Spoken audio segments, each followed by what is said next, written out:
কথাই বলছে যে পচা গান্দা গোবর ঠবর নিয়ে এসে বাড়ি ভরতেছে, এরকম অনেক কথাই বলে অনেকেই। আমি কোনো কথাই কাম দিইনি। কাম দিলে আমার প্রজেক্ট এত বড় হইতো না। আমার এইখানে যে 4-5 জন লোক কাজ করে নিয়মিত, তারা তো ভালো আছে, তাই তারা তো বেকার থাকতো।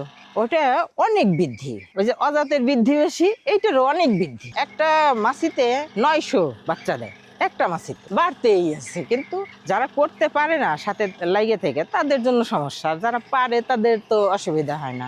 আমার কোনো সমস্যা হয় নাই। আমার ব্ল্যাক সোলজারটা নিয়ে আমি বিপদেও পড়িনি, কারণ আমার মুরগি ছিল, আমার তো কারো কাছে যাইতে হয়নি। এরপরে ফরিদপুর এসডিসির কর্মকর্তারা আমার খামারটা দেখতে আসে, ব্ল্যাক সোলজারটা দেখে বলছে যে আন্টি আপনার এটা কি? তা আমি বলছি যে ব্ল্যাক সোলজার মুরগির খাবার। বলে কি আন্টি কেঁচো সার করেন? তা আমি বলছি যে আমি কেঁচো সার তো কিছু বুঝি না, আর কোথায় কি পাওয়া যায়, হয়তো গোবর দিয়ে করা লাগে, গোবরটা হয়তো কিনতে পারবো বিভিন্ন ফার্মের থেকে, কিন্তু কিভাবে কি করা লাগবে, তারপরে বিক্রি কিভাবে করব, সেটা তো আমি জানি না। তা বলছে যে আন্টি আমরা আপনাকে সাহায্য করব। তা ওনাদের উদ্যোগেই আমার এই ভার্মি কম্পোস্ট এই সারটা করা।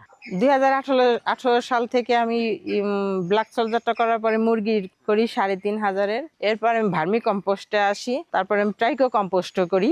এরপরে এখন আমি পিকিং স্টার 13 জাতের হাঁস পালন করতেছি। আমি 17 সালে একটা এনজিও চাকরি করতাম, ভাবলাম যে ঘরে কিছু করি। আমি তো আসলে আমাদের বাড়িতে তো লোক নাই, একা থাকি, যে কারণে ওই সময় কাটানোর জন্য চাকরিটা করা। তা ওইটা তো আবার বাইরে বাইরে যাইতে হয়, তো ভাবলাম ঘরে থেকে কি করা যায়। তা ইউটিউব দেখে আমি ভাবলাম যে ব্ল্যাক সোলজারটা করি, মুরগির খাবার। ব্ল্যাক সোলজার শুরু করার 1-1.5 মাস পরেই আমি মুরগিটা করছি। যখন আমি দেখছি যে আমি প্রতিদিন 5 কেজি খাবার দিতে পারবো মুরগিকে, ওইটা তো 5 কেজি তো আমার খাবার কেনা লাগলো না, এইখান থেকেই হয়ে গেল। তখনই আমি মুরগিটা শুরু করছি। আমি অনেক উদ্যোক্তা আমার কাছ থেকে এসে কিনে নিয়ে গেছে ব্ল্যাক সোলজার 1500 টাকা কেজি। আমিও কিনছি 1500 টাকা কেজি, বিক্রিও করছি 1500 টাকা কেজি। যেহেতু আমার প্রজেক্টটা বেশ বড় হয়ে গেছে, তো এখন তো চাকরি করা সম্ভব না, বরং আমার এইখানেই 5-6 জন লোকের কর্মসংস্থানের ব্যবস্থা হয়েছে। আমি চিন্তা করিনি, আল্লাহ আমাকে করাই দিছে এবং এসডিসি আমাকে সাহায্য করছে।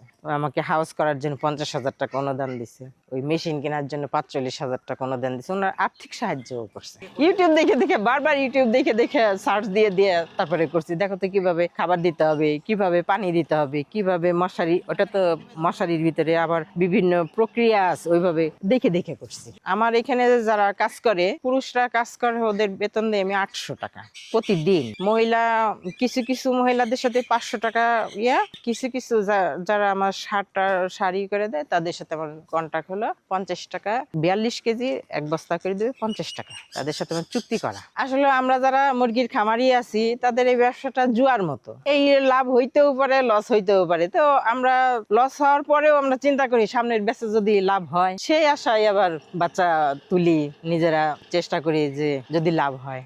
আমি 18 সাল থেকে শুরু করছি, একটা একটা করে করতে করতে আমি এই পর্যন্ত আসছি আর কি, একটু একটু করে বাড়াইছি। ইচ্ছা আছে, যেহেতু আমি সারের ব্যবসা করি, তা আমি এত দূর যখন আসছি অল্প অল্প করে, আমার মনে হয় যে আমি একদিন একটা গরুর খামারও করতে পারবো, এটা আশা করি।